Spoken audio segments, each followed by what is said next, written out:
Welcome everyone first to our Facebook Live on January 31st at 10 a.m. Today we have a special guest speaker. She is a speech language pathologist. Her name is Eileen. Hello, Eileen. Hello, everybody. Welcome. Yeah. Glad to be here. She's going to give us a presentation. This presentation is particularly for new mom and for new mom to learn how to communicate best with their babies. So now let me pass the mic to Eileen. You can go ahead and start. Right. Thank you so much. And I appreciate you inviting me here to do this. So again, my name is Eileen Hunsaker. I am a speech and language pathologist, otherwise known as the speech therapist. And I have been working in the field for 33 years. So I'm old, and that's okay. I specialize working with adults, but of course, as a speech pathologist, we know how to work with people across the lifespan from birth till death. So I wanted to share with you today some information about how to talk to your baby. So I am going to share my PowerPoint and begin to talk about what baby talk is. But first of all, I would like to congratulate you on your new babies. I'm not sure if you're first-time moms or have other children, but it's always exciting to have a new baby. I myself am an adoptive mom of 2 children who are now adults. They're 18 and 19, but they're still my kids and my babies. And I absolutely loved being a mom to a baby. So I hope that this will be beneficial to you. All right. First off, we're going to talk about motherese. Have any of you heard that term, motherese, or used it? I see in the chat. If you could put in the chat, I already see some answers that yes, you have, and others that have not. Well, motherese is kind of a slang term, but also very official, meaning that we speak to our child our babies in a very simple way.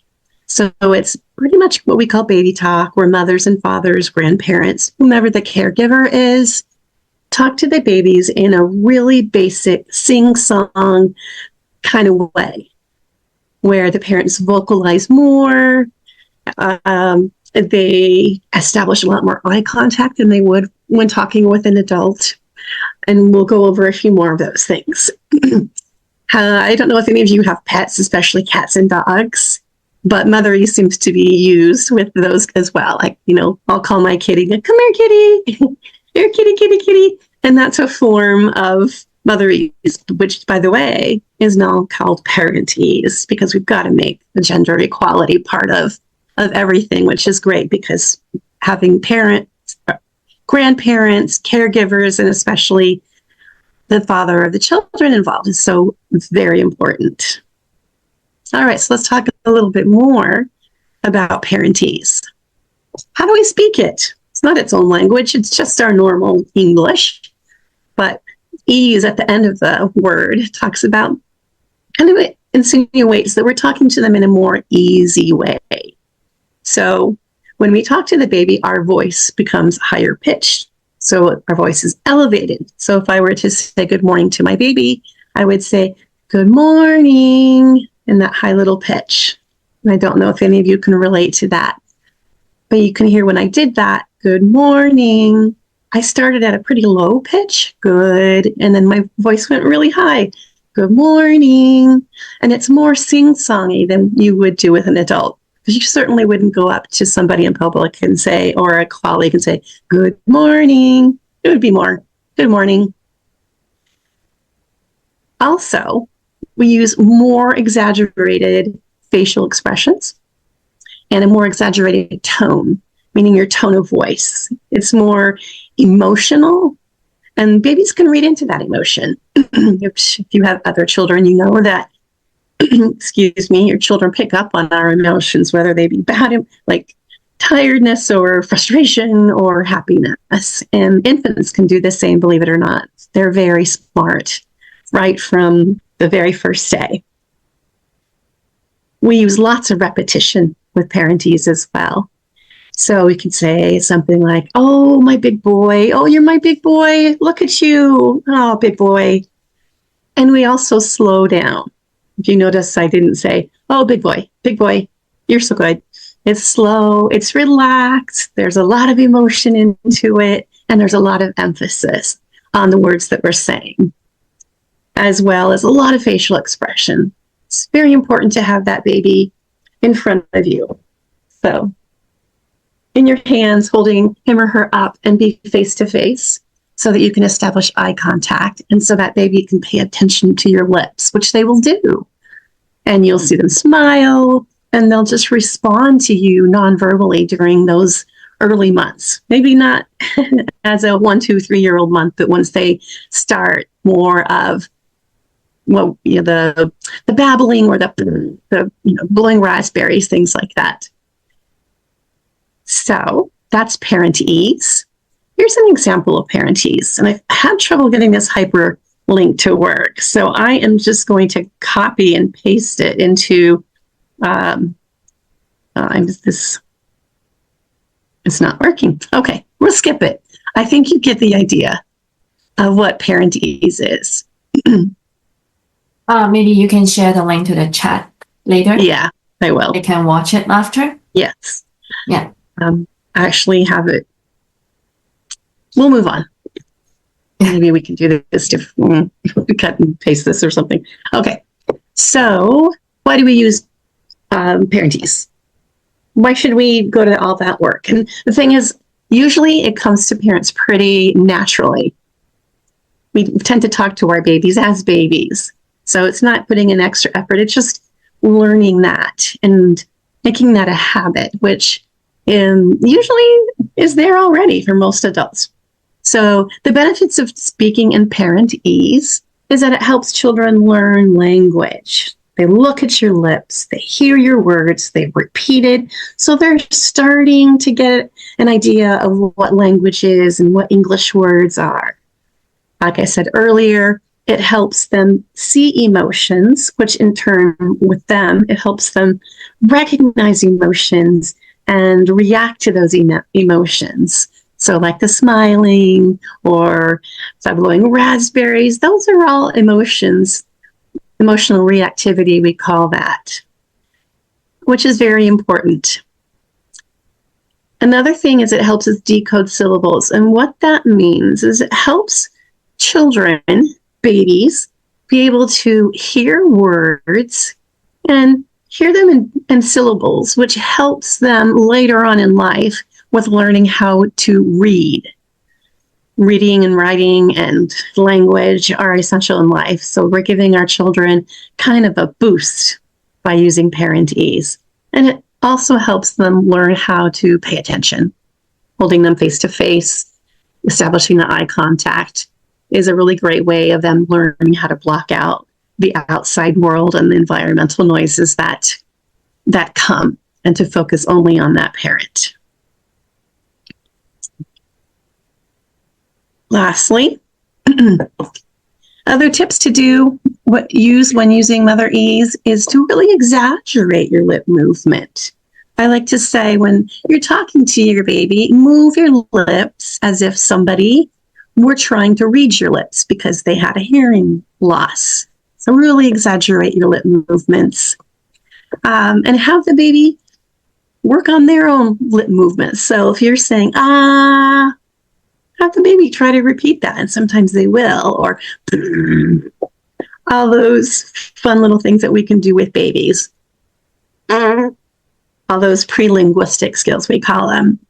If they're babbling, respond back to them in the same way. Oh, mama, mama, mama, mama, or da, da, da, whatever it might be. And if you can, incorporate some gestures into it. There's a whole other way of communicating with babies that can be added into this, which is called baby sign language, which we may be able to talk about at a different time. But it's really cute to see your baby use a sign like this, which is for more, and say more, more, and that will help you learn that they want more of whatever it is. More playing, more eating. There's so many things babies and young children like. helps them establish eye contact, helps them learn to smile because they're imitating your smile.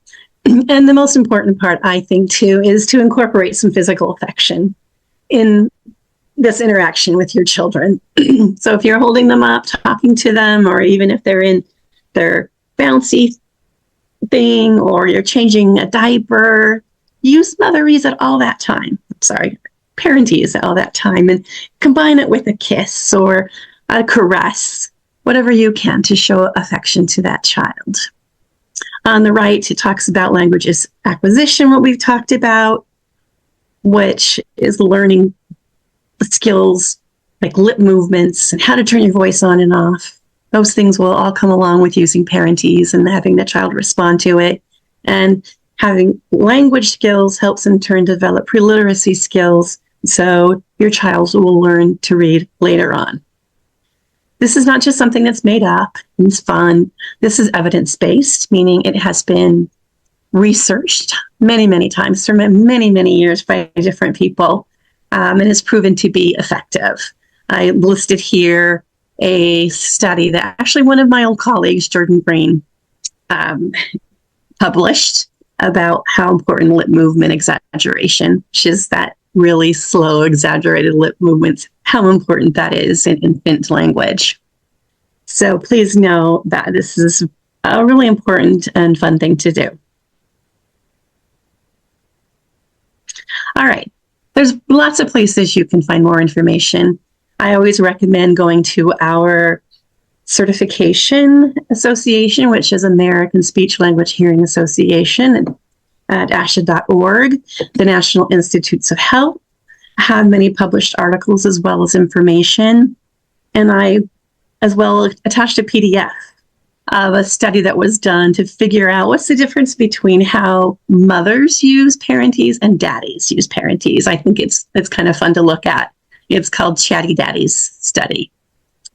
And if you would like more information, feel free to contact me. I've listed 2 email addresses. As I said, I'm currently in the process of switching my name of my company over, and it will be called Speak Easily Coaching. I am an adult communication coach, meaning I help people learn how to speak so they're not as embarrassed or not as anxious as they might be otherwise. So if you know of anybody who could benefit from these services, I help with them. I help with all types of language skills, including public speaking, giving presentations, learning how to do small talk, feel more comfortable using their own speaking voice. So again, feel free to contact me for any information that you'd like to clarify or more details about Parentese or any other child language concern or question that you might have. Thank you, Hennie. Thank you so much, Eileen. Very, very useful information. It triggered a lot of memory when my baby was young, and this was exactly how I talked to my baby. I'm glad that I'm not a speech language pathologist, but I'm glad that I was able to use the follow the recommended guideline to how to talk to my baby. So that's great. So I do have naturally. I have a couple questions. Absolutely. So the first question is, at what age do you start Parentese to your baby? I would say the best time to start Parentese as day 1, day 2, when your baby has just been born. So, talk to them that way. You're going to, fall in love with your baby the first moment you see them. And I think that probably when you first held your baby, tell me if I'm wrong or right in the chat. When you first held your baby, you didn't go, "Oh, hi, baby." You were like, "Oh, you're so beautiful. Welcome, baby." So you started it right then at the beginning with probably not even knowing it. As I said, it can be really intuitive. So use it from the very first day and then continue onward. That would be great. Great tips. So also, I want to know, how do you identify if my baby has a speech delay? Oh, great question, and so important, because it's really important to catch those speech and language delays very early on. I just wanted to clarify one thing. You asked, when do you start Parentese, which is the very first day, And I recommend using this baby sing-songy Parentese way of communicating with your baby up until at least they're 3 years old. So it's proven to be very beneficial in the first 36 months of life. Also, if a child does not begin saying words between the ages of 12 months and 36 months, then it's time to be a little bit concerned. So typical developing children will say their first word around 12 to 15 months. Don't panic if it's not at 12 months. It's okay. As long as it comes within those, within 6 months of that time period. And by the time they're 2 years old, they should be saying 2-word phrases like, hi, mama, goodbye, dada, things like that. Now, if that's not happening and you're concerned that they might not be acquiring their language as they should, I would suggest, if you have medical insurance, to go onto the website for your insurance and looking for speech and language pathologists in the area that will most likely be affiliated with a hospital or medical practice nearby. And they would have outpatient speech and language services. If your child is over 3, they do qualify for free speech and language pathology sessions or an evaluation through your local school district. That is a law. My children were language delayed, and I had early intervention come in, which is another option. But if you have early intervention, as Hennie might tell you, the child would have to have more than one delay. So a delay with motor movements and a delay with communication and speaking. So there's many different avenues. And again, feel free to reach out to me if you have a child or know of a child that might need some intervention, and I can help you find a resource to contact. Great questions. Yeah, thank you so much, Eileen, for all this information. So it would be great if you can jot us your contact information or how we can find you, how we can get more information, and your YouTube link that you wanted to share that you're not able to click. Just drop in the chat or message in the group so everyone will benefit. Of course. So, thank you so much. Yeah, I will definitely write my contact information in the chat right now. And that YouTube link, I apologize that it was not working. I had trouble with it yesterday. And, that's how things go, and you roll with it. Yeah, that's okay. Don't worry about it. Thanks okay, again. So just speaking to all the moms here who are listening. So thank you all for joining. And if you need more information, feel free to reach out. We are here to provide resources. And if you have any questions, it's not too late. You can still type in the chat, or you can still message us. You can post in the circle, and you will be able to find Eileen or myself. We will be able to reach out to you give you further information and resources. So it's great having all of you here today. I will see you again next Friday. It will be in February. Yeah.